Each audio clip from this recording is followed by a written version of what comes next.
Good day, students.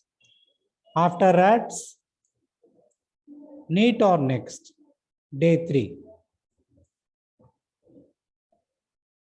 Question 10 was, a complicated fracture is bone broken into multiple fragments, fracture with laceration of the skin and exposure of the fractured bone, fracture with damage to the adjoining blood vessel and nerves, and old fracture with angulated healing.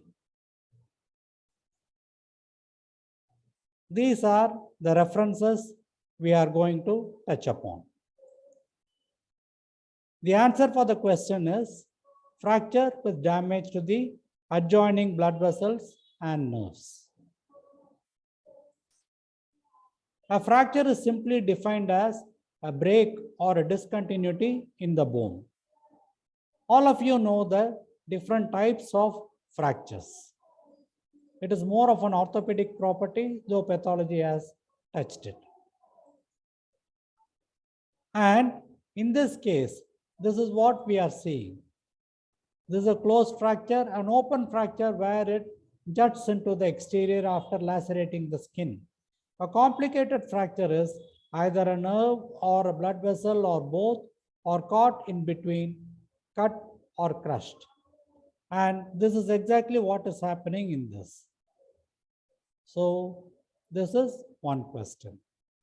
Moving on to question 11, which reads as, acanthosis nigricans is associated with gastric carcinoma, malignant melanoma, mesothelioma, and renal cell carcinoma.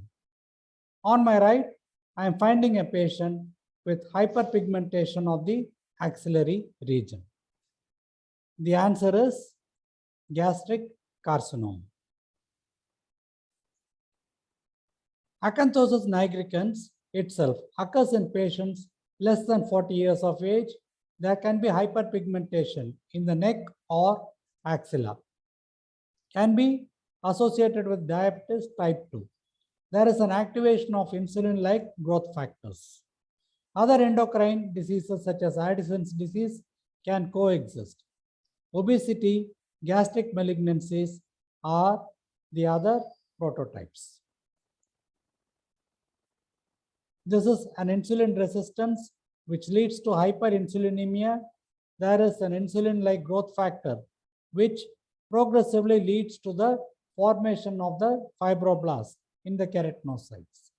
As a result of which we find hyperpigmented regions called as acanthosis nigricans. But what is the importance in pathology? It is associated with a very important group of syndromes called the paraneoplastic syndromes. A lot of questions can be asked for you people from this. This is a clinical syndrome, the underlying cancer, and the causal mechanism. Cushing syndrome, for example, can be associated with small cell carcinoma lung or the pancreatic carcinoma. The cause is ACTH. Hypercalcemia, carcinoma lung and ADH. Hypocalcemia, ovarian carcinoma or fibrosarcoma with insulin-like substance being produced. Carcinoid syndrome, bronchial carcinoid, leading to serotonin and bradykinin. Polycythemia, in renal cell carcinoma, erythropoietin. Acanthosis nigricans, gastric carcinoma with insulin-like growth factor. Myasthenia gravis, thymus, acetylcholine receptor antibodies. Calcitonin, unknown mechanism, is associated with medullary carcinoma, thyroid. There are many more which you people shall go through. The next question is, a 4-year child was brought to the pediatrician with dome-shaped nodules over the face. The case was referred to the dermatologist who performed an enucleation under local anesthesia, and the histology revealed this kind of a picture. Now the diagnosis is herpes zoster, molluscum contagiosum, capillary hemangioma, squamous papilloma. What is your answer? It is molluscum contagiosum. Look at this picture over here. There is a stratified squamous epithelium and there are multiple intracytoplasmic inclusions. The cells are getting denuded and they are falling off. My professor used to describe it as an inverted bag of rice, as though they are falling off. That is why it spreads very easily. Intracytoplasmic inclusion, shedding epidermal cells, and inverted bag of rice. Whereas in the case of herpes simplex, you take a zinc smear. It is a slit skin preparation. There is a molding of the nuclei.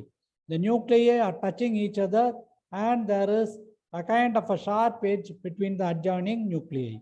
This is called a zinc smear. That is done for herpes simplex. The references leave us dermatology. The next question is, a 10-year-old boy came to the ENT OP with a gradual increase in loss of hearing. Mild headache and dizziness was present. MRI showed the picture. So this is the picture that we are seeing over here. And this is a diagrammatic counterpart of the same. The histopathology revealed this. And another slide was also taken. So what is your actual diagnosis?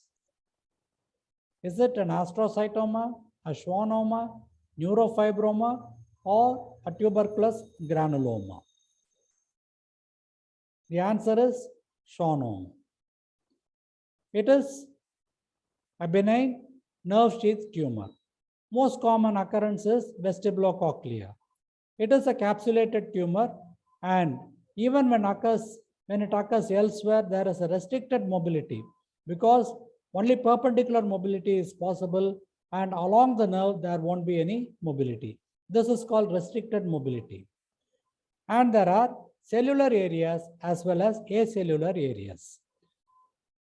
Hyalinase blood vessels can be seen and verrucous bodies are seen. What are all these? We'll be seeing. And there are different types under which it shall be coming. The subjects related to this particular slide are ENT, surgery, pathology, or even pediatrics. And these are the references of mine. Look at this particular slide. I am finding some pale area which is relatively acellular and densely eosinophilic area which is cellular. This is called the Antony A area. This is called the Antony B area. And the spindle cells can sometimes have the nuclei parallelly arranged, which is called a palisading arrangement. I will be able to draw a line connecting all the nuclei. That is called the palisading arrangement, and the entire structure here is called the verrucous body. Look at this one. It is what we see in histology. It is an imagination, but I can draw a line through this. So remember these points. Verrucous bodies, Antony A areas, palisading nuclei, Antony B areas, thickened blood vessels. And this is an ovoid glistening swelling attached to a nerve. Obviously, there will be restricted mobility. We have come to the end of the session and the answers are shown in the first column. Go to will be the subjects or the topics which are to be read. And the references are also given over here. It is not just pathology. I am touching about Nataraj orthopedics, Maheshwari orthopedics, Bailey and Love, liver dermatology, and microbiology also. So these are all, I hope, of importance to the entire batch of students starting from the first year up to CRRI. It is up to you people to find out for whom it is definitely useful. Please do not combine this for the university exam. It is for NEET or next. The greatest gift is not being afraid to question. To be continued on day 4.